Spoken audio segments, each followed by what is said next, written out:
Krishna, office అయ్యాక కాఫీకి వెళ్దామా? కాఫీకా? కాఫీకే. అంటే చాలా పెండింగ్ వర్క్ ఉంది, ఓవర్ టైం చేద్దాం అనుకుంటున్నా. టీమ్ లీడ్ని అడిగి చెప్తాను. నందుని అడిగి చెప్తావా? ఓవర్ యాక్షన్ చేయకు, మనం వెళ్తున్నాం అంతే.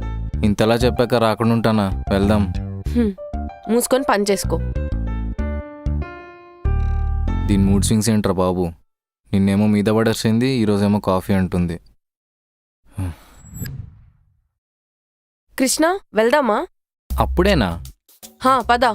ఎక్కడికి? కాఫీకే. ఇలానే వెళ్దామా? నేను ఇంకా ఇంటికెళ్ళి ఫ్రెష్ అయ్యి వద్దామనుకున్నా. మనం వెళ్ళేది డేట్కి కాదు, జస్ట్ కాఫీకి మాత్రమే. ఓ, నేను ఇంకా డేట్ ఎక్స్పెక్ట్ చేశా. అదొకటే తక్కువ. పద, లేట్ అవుతుంది. పద.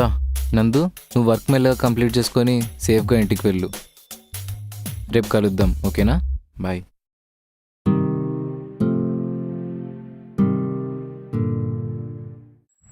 ఈ అబ్బాయిలందరూ ఫ్యూచర్లో ఎవడినో పెళ్లి చేసుకుని వెళ్ళిపోయే అమ్మాయిల కోసం ఇప్పుడు ఇంతలా టైం వేస్ట్ చేస్తారు. ఎందుకో నాకైతే అర్థం కాదు.